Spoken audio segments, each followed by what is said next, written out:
Recording.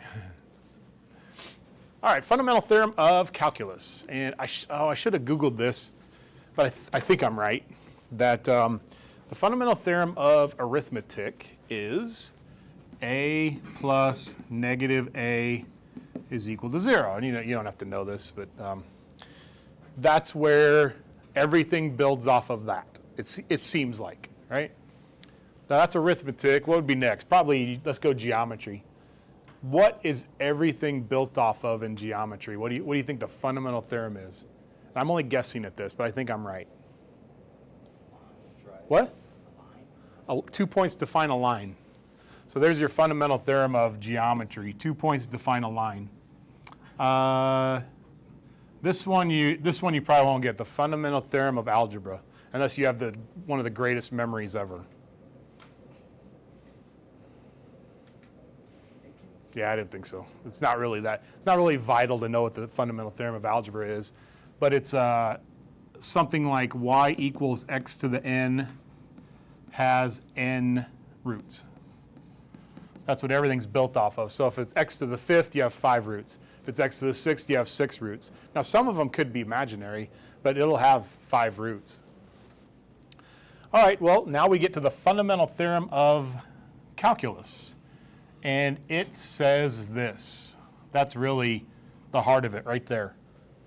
All right, so what does that say? What does that mean to you?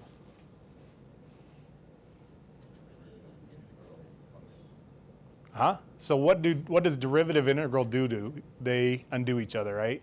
They're inverse operations. So everything is built off of that fact right there, kind of, sort of. But it's the fundamental theorem of calculus, is that the derivative and the integral, they undo each other and you get f of x. All right, well, that leads us to example 1. And I would like to do example 1 we'll do the first one the long way, and then we'll do the second one the shortcut, because the long way is not necessary. But it helps to understand what's happening. I'm going to just do the integral. So we're going to take the derivative of, what's the antiderivative of cosine? Nope. Yeah, sine, right? Sine. Sine of t. And we're going to evaluate from negative pi to x. And so we're going to not do the derivative yet. We're going to plug in the top, and we're going to plug in the bottom. There we go. So now we have the integral is done. And now we're going to go through and we're going to do the derivative. We're going to undo what we just did. Well, when that happens, the derivative of sine is cosine. And this is a constant. That's a number. There's no variables left in there, even though pi looks like a variable. It's not. So what's the derivative of a constant? 0, right? So we get right back to where we started. So the way you do these is you just plug x in for t. Now it's a little bit more complicated than that, but we'll wait on that. So now this one, all we have to do is plug x into in for t. So the answer to this is 1 over 1 plus x squared. That's it. Kind of. But when it's x, that's it. It's just a replacement because they undo each other. And so the t's become x's. It's a little more complicated than that. But let's do this one the long way. And I got 2 extras that I added today. We'll jot those down later. Let's do the same thing we just did, except now the difference is there's an x squared here. But we're going to take the derivative, and they say dy dx, of sine of t, antiderivative, from 1 to x squared. So here's what we would do. And this is way the long way. We're not going to do it this way, but this is what we could do. Now we plug in the top, and we plug in the bottom. And I don't know what sine of 1 is, but I know it's a number. It's a constant. It's not a variable. All right, now we have to remember how to take the derivative of really it's sine of x squared. Could you take the derivative if I asked you? What would we start out with? So derivative of sine is cosine. And remember, we leave the inside alone. But then what do? Times by 2x, right? We would times by 2x. And then we take the derivative of sine, we get 0. So that's the answer. That's if we did it the long way. Now, we don't have to do it the long way. Let's try to figure out how we would do this the short way. And here's what we would do. We'd plug x squared in for t, and we get cosine of x squared. And that's actually right here. That's this piece. But then we'd have to realize, oh, when we take the derivative, we'll have to do the chain rule, and we're going to multiply by 2x. So all you got to do is plug this in, but then multiply times the derivative. All right? Try that one over there. Can you just write the answer down? The derivative of natural log of 2 to x to the third of natural log of t. What would that be? Now remember, we're taking the derivative of the integral, so they undo each other, kind of. I mean, there's a little more to it.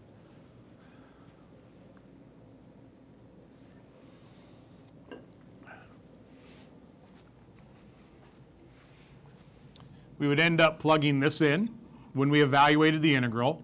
So we would get natural log of x to the third, and I think it'd be absolute value. I probably shouldn't have picked natural log, but then times 3x squared. So there's a little extra with natural log, but don't worry too much about that.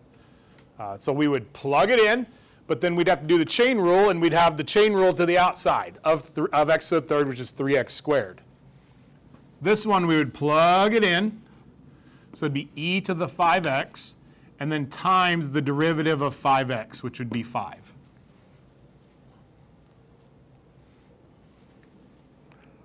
Are we good on that? Everybody good? Example 3, what if we throw some curveballs at this? Now, if we knew the antiderivative of this, we don't yet. It's called integration by parts. We'll learn that in the next chapter. If we knew how to do it, we'd take the integral, we would plug 5 in, and then we'd minus plug the x in. You agree? So the x is, this part's going to be negative. So it's negative 3x sine of x. Think about how we would evaluate the integral. The variable would be second. That'd make it the negative part. Now you could do this a slightly different way. Anytime you switch the indices from 5 to x, you just have to make it opposite. 3t sine t dt, and then you get the exact same answer. It doesn't look like I have a negative there, but I do. Equals negative. Yeah, negative there. What if we have variables on the top and the bottom? Think about taking the antiderivative of this, and then we would plug in the top, and then we plug in the bottom. So I would plug this in right here, but when we took the derivative of that, it'd be 2x times 1 over 2 plus e to the x squared. So we'd plug in, but then we'd multiply times the derivative. That would be the chain rule when now we're taking the derivative. And then minus, plug this in, 1 over 2 plus e to the 2x, but then times that times the derivative, which is 2. So we just do the exact same thing for both of those because they both have a variable. You okay with that? Questions on that? All right, there's your fundamental theorem of calculus and kind of how we could use it. Remember, we're taking the derivative of all this, the derivative of the integral. If you're just taking the integral, they're not going to undo anything. Oh, I kind of like this one. This one's, it seems like cheating though, but this is what they want. Construct a function with a given derivative and value. Find a function y equals f of x with derivative of this, and that satisfies the condition that f of 3 is equal to 5. Let's take care of the first thing. So what if our equation was y equals the integral of tangent of x dx from something, I'll talk about that, a number to x. Now, if that's a number down there, then the derivative of the integral, they would undo each other, and would you agree that the derivative is going to be tangent? So we've satisfied the first condition. The derivative of that is tangent. But if I put 3 in, I need to get 5. So if I plug 3 in for x, I need the result to be 5. Well, we kind of cheat. We go, well, if I put a 3 down here, what would this be when I plug 3 in? What is the integral from 3 to 3? 0. Okay, so now, how can I make that result 5 rather than 0? Just add 5 to it. There you go, done. It satisfies both conditions because what is the derivative of 5? 0, so it doesn't mess with the derivative, does it? It doesn't change the derivative. Derivative's still tangent, and when I plug 3 in, I still get 5. So it fits the criteria that it wanted. Satisfies everything. The second part of the fundamental theorem of calculus is stuff that we've already been doing. It says that if you want to do the integral, take the antiderivative and plug in the top number, minus the antiderivative with the bottom number plugged in. But what I do want to point out, if you ever see capital letters on instructions, the capital letters means the antiderivative of the function. So a little notation, very subtle notation. It's easy to skip right over that and not realize they're talking about the antiderivative because it's capitalized. Do you hear me say that? Okay, all right. Evaluate an integral, so we're going to practice stuff that we've already been doing. This is 1/4 x to the 4th plus x, there's the antiderivative, from -1 to 3. So some of this is not really that new. Oh, how about 81/4 plus 3 minus 1/4 minus 1, because we're plugging -1 in for x. So top minus bottom. And we got some fractions to deal with. But by now, if you're still afraid of fractions, you need to get over it. Plus 4/4. 81 and 12 is 93. 93 minus 1 is 92. Plus 4 is 96. So 96/4, and that is 24.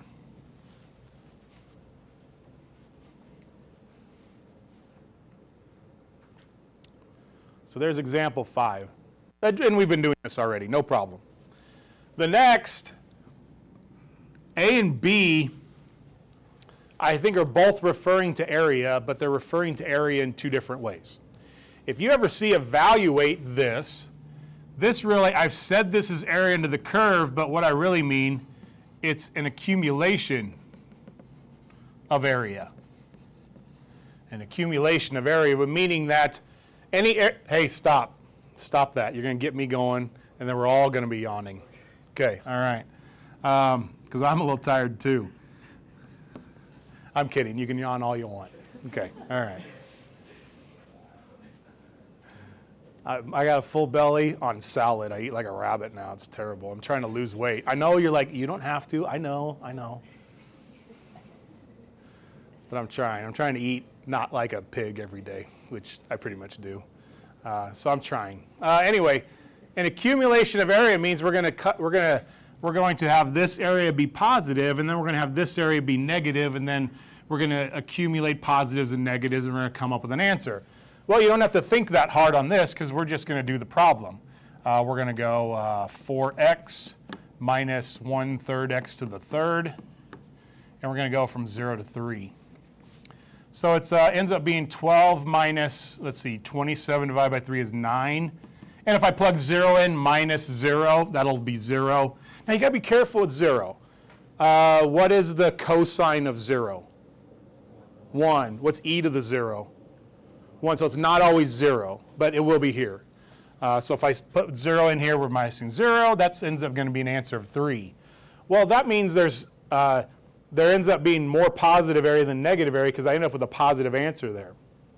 But you don't have to think that hard. Just do the problem and you get an answer. Well, now we have to think a little harder because it says find the area between the curve and the x-axis. And what they mean is now count everything as positive area. How much do we have total in area? This will have more meaning when we apply story problems to it, but for right now, they just want all the area to count as positive. So now, if we didn't have the graph, we would have to find out where does it switch from being positive to going negative area. So we would set this equal to 0. We'd factor 2 minus x and 2 plus x. And if we're only going from 0 to 3, then I only really care about that one of the zeros is 2. Now the other 0 is -2, but that's not in the interval that I care about, that it's given. And that's exactly what the graph says. We go from positive to negative area across 2. Now remember, we're pretending we don't have this. I'd put this on the non-calculator part of the test very easily. We're going to integrate from 0 to 2. but we're going to take the absolute value of that in case this area is negative. It's not, it's positive. But we'll take the absolute value just in case. 4 minus x squared dx. And then we're going to add on the absolute value of the integral from 2 to 3 of 4 minus x squared dx. So we'll split the integral across the zeros and then make sure we count all the areas positive. And that's answering the question, how much area is actually up there? All right, well, we've already done the antiderivative. Absolute value of that. Absolute value of 4x minus 1/3 x to the third from 2 to 3. And it gets really fun when you have two zeros and you got to split it 3 times. But we're only got to split this once. 8 minus 9. Oh, no, excuse me. 8 minus 8/3 is what I meant. Minus 0 gives us 0. Absolute value of that in case it's negative. 12 minus 9, right, 27/3, minus 8 minus 8/3, an absolute value of that. So when I look at the graph, this should be a positive area. This should be the negative area.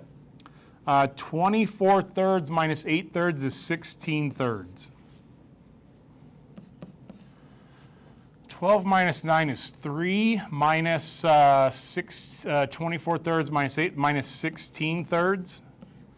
All right, so 16/3 plus the absolute value of negative, that's 9/3 minus 16/3 is negative 7/3. So we end up adding 7/3. So 23/3. This actually ends up being, this. I'll go back down to this. This is the 16/3, and this ends up being negative 7/3. That's the area of those. So if it says, hey, what's the area? They're talking about making all the area positive. Grab your calculators. We're going to use them a couple times, but not a lot, though. Even if you think you know how, you probably should practice this, because sometimes we get to the test and it's all of a sudden, hey, Mr. Smith, how do I do this on the calculator? And I'm like, too late. Sorry. That's what I'm asking you on the test. You can't ask me. You can, but I won't answer. I'll pretend I didn't hear you. No, I wouldn't do that. All right. Why did we grab calculators? If you were allowed to use a calculator on this to turn a function into all positive values, you take the absolute value of it. That way, these stay positive, and now all these negative values are the same values, except now they're going to be positive if we take the absolute value. So we could accomplish the exact same thing by integrating from 0 to 3 of the absolute value of 4 minus x squared. Because now that turns all those negative values into positive values. And I also want to show you that the calculator can't quite handle this. I'll show you what I mean. 0 to 3, math, over to num, absolute value of 4 minus x squared. Dx. The answer is, keep in mind, it's 7 2/3. So it's 7.66666666. This is the actual answer. And so when we press enter and the calculator actually does it, first of all, it takes a while because this is a pretty taxing problem for the calculator. Oh, that didn't take too long. There's one problem on one of your tests, and I really can't remember which one it is. The last problem takes the calculator about 3 to 4 minutes to spit out the answer. So every year I'm like, Mr. Smith, my calculator's not working. I'm like, just wait, it will. It just takes a long time. It's a very intense problem. Anyway, look what happened. There's some rounding errors, aren't there? But we ask you to round to 3 decimal places, and so this answer would be fine. I mean, you would get the right answer. So even though the calculator can't quite handle this, it would be fine for the AP test. And they make sure that it's okay, that you're not going to get a problem that's off by 2/10 and you would miss the problem. So it's fine. Any questions on this? You got to split it over the zeros when they ask for area. So this says evaluate, which is asking for like an accumulation of area. This is asked for specifically what's the area. And then we're asked to do this one. using a calculator. So math, number 9, -3 to 3 of the absolute value. So math num, absolute value of x cosine of 2x, x cosine of 2x, x.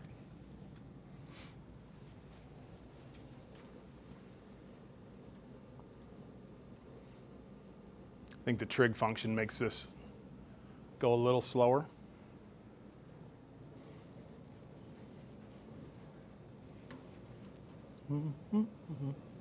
Hey, there we go, 5.425.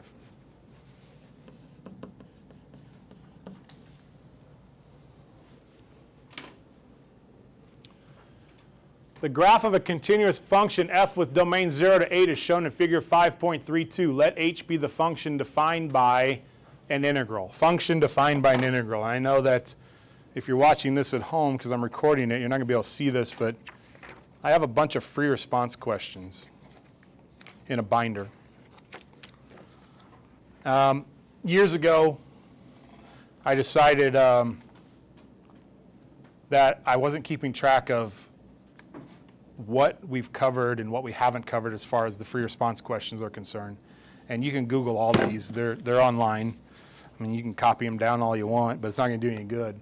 But I went online and I printed every released AP test since the year 2000. I think I have some 1999s kind of thrown in here too. And I went through and I made them into 12 categories. I thought there were 12 categories that I could identify. And I write at the top of them, like in-class example, semester 2 review. We're getting new books and I'm redoing everything, so I'm going to have to redo this, but that's all right. But anyway, I'm going to keep track of what we've covered. So then I go, well, if we need more practice with this, and look how many I have. There's quite a few. This is chapter 7, by the way. This is volumes of rotation. And this has been on almost every single test since 1999 that I could keep track of. And the reason I'm telling you this now is because here's charts, by the way. And so anytime AP used a chart, and we've already looked at some charts, I threw it in here. As I thought, well, okay, this could be a chart category. And they ask pretty much the same questions every year, relatively speaking. All right, so why do I bring this up? Slope fields, function defined by, here we go. This is one of the categories, and it's fairly thick. It's not the thickest one I have up here, but it says the function, I title it function defined by an integral. And that's exactly what we see here. It's exactly one of our categories. So this is a pretty important problem. And the couple that we're going to do in this section are pretty important that you know, and we'll revisit these. We will be practicing these throughout the year.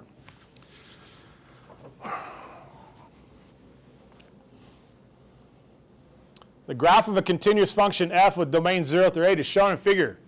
Let h be the function defined by find h of 1. I'll bet you could do that one. What would we get if we plugged 1 in? Integral from 1 to 1. 0, right? So if we plugged 1 in, we'd be integrating from 1 to 1 and we'd get 0. And it does not ask you to justify that one. B, is h of 0 positive or negative? Justify your answer. What do you guys think? If I plugged 0 in there, integral from 1 to 0, is that positive or negative? Why?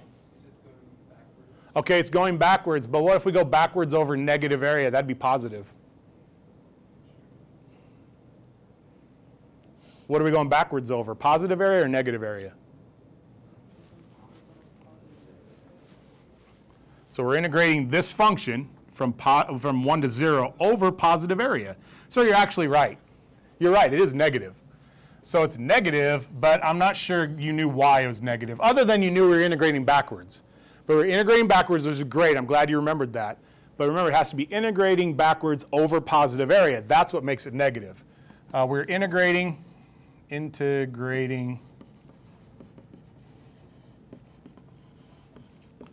right to left over positive area. That's how I would answer this. And I'm sure if we looked in the book, they'd have something different. But I like this answer. Find the value of x for which h of x is a maximum. All right, forget about this problem. How do we know where h of x has a maximum?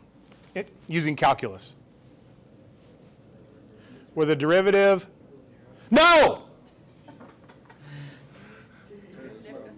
Where the derivative changes from positive to negative. Good. I want to wake you up on that because you keep answering that on the test. Oh, because f prime is equal to 0. No! No, never. And I'm sure I blew some ears out if you're going to watch this at home. No, geez. Okay, all right. Where the derivative changes from positive to negative. All right, next question. What is the derivative of h? Because that's what we're looking for. What's the derivative of h? F of t, right? The derivative of the integral, they go away. So this is f of t, or f of x, actually. This is f of x. This is the derivative of h. Okay, now where does that go from positive to negative? At 4. Yeah, so at 4. However, I need to be very clear on how we grade these. You must, are you listening? Do I have your attention? Everyone's attention? Down here? Got your attention? If you answer questions about h using f, you're using the primary source to justify like the secondary part, right? You can't use your primary to justify your secondary unless you build the bridge. So we must say that h prime of x is equal to f of x. All right, there's the bridge. If you don't write that down, you could miss a point. You hear me say that? If you don't write that down, you didn't build the bridge. And now you might miss a point.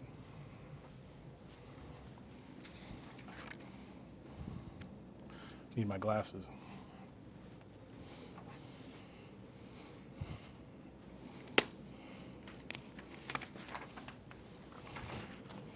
What does that say right next to letter C? What's the first thing it says? G prime of x equals f of x. G prime of f equals f of x. The first thing they say on the key. This is their key, not mine. I mean, I can pick any of these. What does it say right next to B? G prime of x equals f of x. Okay. I mean, how many do you want me to show you? I think I could show you this on every single one. I'm not going to show you. Here, yep. I mean, you can come up and see them. Yep. Not really. They make a connection to first derivative and second derivative. Very similar. We're not there yet. This one.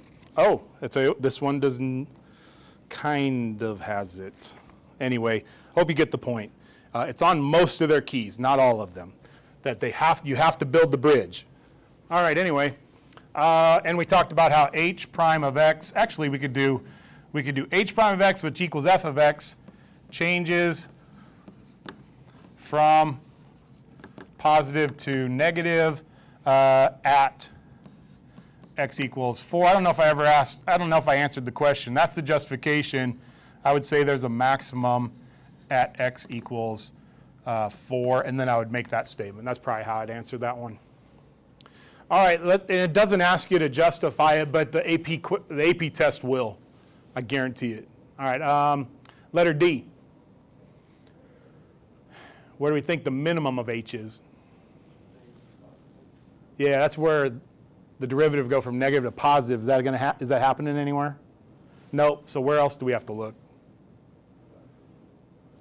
The endpoints. Yeah, very good. So what do you think? At 8, yeah. Why do you think at 8? Because everything points negative. Not everything, but more negative than positive, right? So everything, there's a lot more negative going on than positive going on. So D, and this is why they're not asking you to justify it, because we're going to build on it. For now, we'll just say x equals 8. How about minimum at x equals 8. We'll expand on that later. All right, letter E. Find the x-coordinates of all points of inflection of the graph of h. So where are the points of inflection?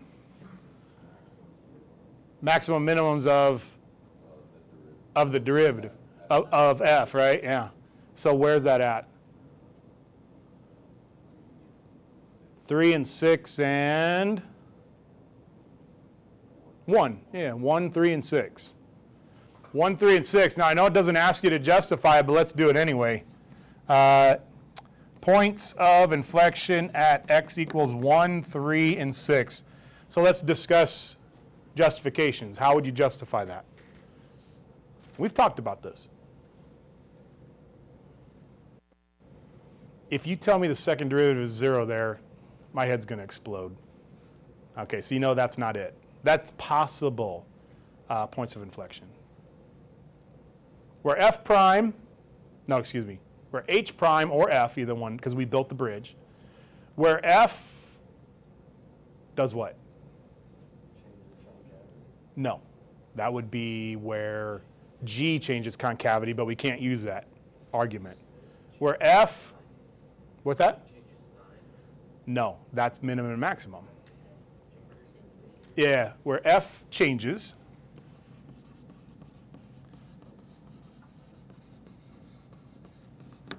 from increasing to decreasing or decreasing to increasing. That's your justification for points of inflection no matter what you're given.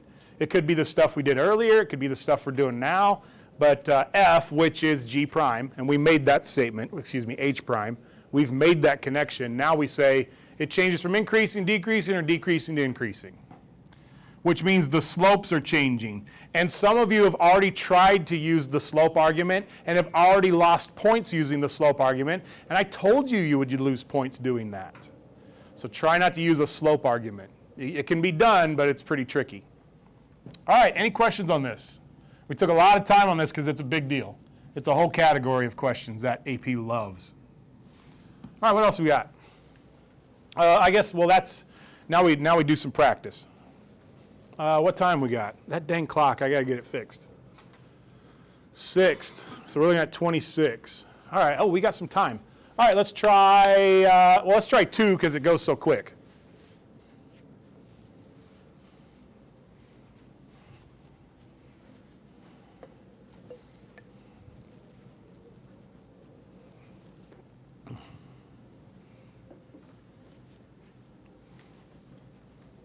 It's 3x plus cosine of x squared because it is the derivative of the integral. All right, try 10.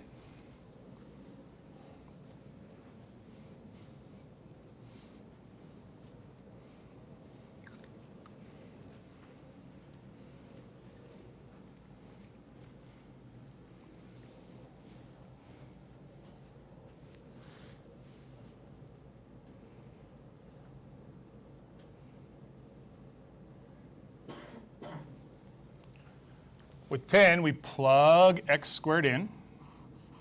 So we get cotangent of 3x squared, and then we multiply times the derivative of this right there. So there's your answer.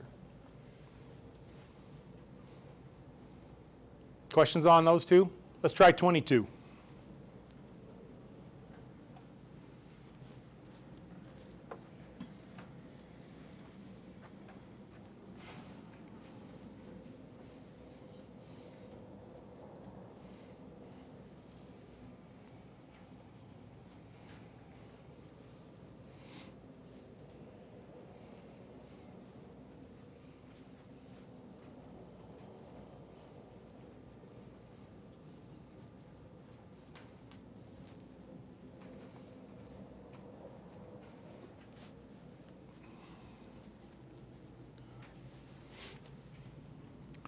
I need a function that has the derivative that's e to the x. So I'll go y is equal to the integral of e to the x dx. So that has the derivative that is e to the x. And we need to use integral. I mean, we know that the derivative e to the x is e to the x, but we need to have a value of 0 when we plug in 8. And so we're going to go from 8 to x. That'll be 0. And I know you don't have to do this, but then we would add on 0 if we had to. So if it needed to be 1, we would add on 1. If we needed to be 2, we would just add on 2 and so on. Go ahead. Oh, I forgot to, I didn't even see it. And it needs to be a different variable. Sorry. dt plus 0. There we go. I just didn't even see it. And I did first and second period. I don't know why I didn't see it now. Questions on this one? All right, well, yeah, we got a few more minutes left. Oh, 28. 28's tough because we just don't do derivative of exponentials very much. So I want you to think about it first. What's the antiderivative of 3 to the x? And it's a little tricky. No sarcasm. It's a little tricky.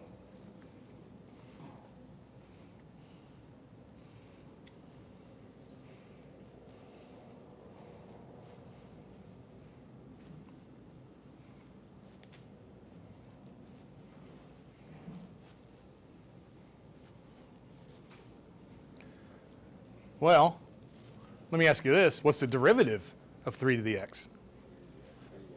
3 to the x. Oh, 3 to the x. 3 to the x, natural log of 3, right? There's the derivative. So what if I said the antiderivative was, and it's not, but what if I said it was just 3 to the x?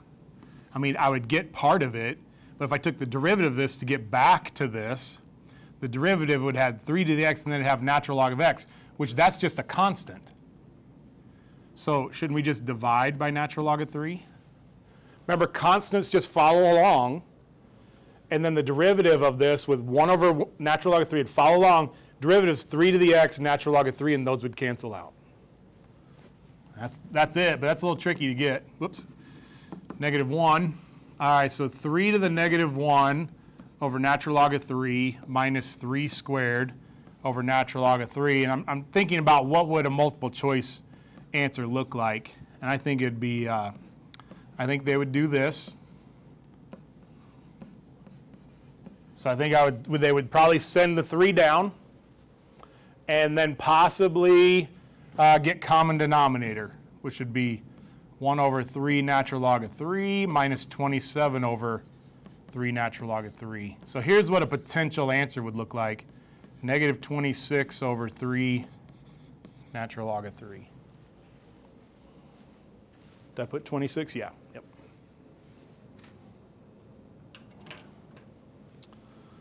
Well, I don't know. We got time.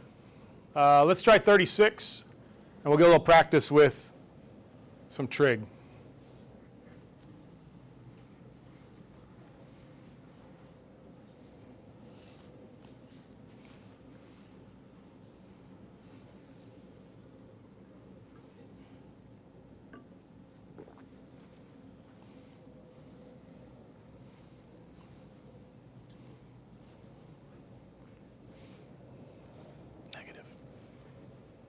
No. Oh, wait. Are you doing inverse? Yeah, what's the, yeah, no inverse on this. Antiderivative of cosecant, negative cotangent. All right? Yeah, negative cotangent. And we're going from pi over 6 to 5 pi over 6. Plus, right? Minus negative. All right, let's get pi over 6, right here. Square root of 3 over 2, 1/2. 5 pi over 6. Oh, that's over here. 5 pi over 6. That's negative square root of 3 over 2, 1/2. So this is negative square root of 3 plus square root of 3. 0, I think. Oh, did I make a mistake? Go ahead. You lost the negative. Did I lose a negative? Where did I lose one? The first one. The cotangent of 5 pi over 6 is already negative square root of 3. Oh, negative. Okay. Thank you. 2 square root of 3. There we go. Thanks, Jack. Number 40, I would be 100% shocked if you knew how to do this one.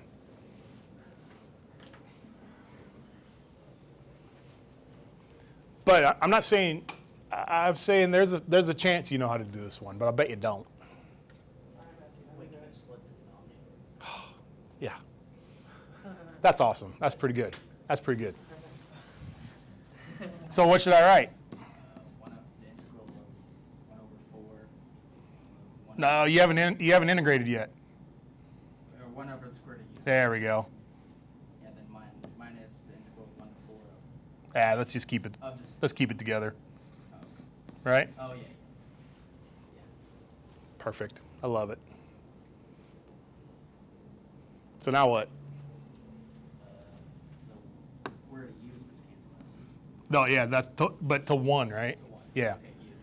So what should we do with this? Turn it to exponential form. Yeah, negative. Yeah. Very good. Outstanding.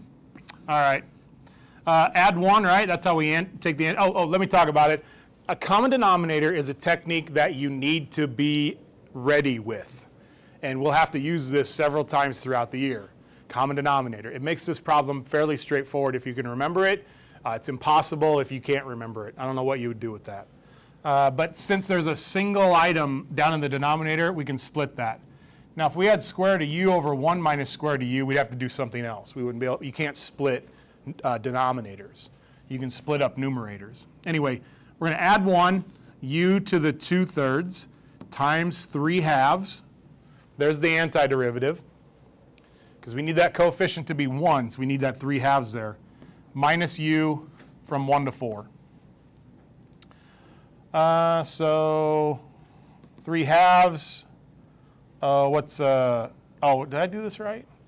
Isn't it square root of 1/2, yeah. Yeah, it's like, this worked out earlier today, not 1/3. U to the negative 1/2 minus 1. Minus, yeah. Okay, add 1.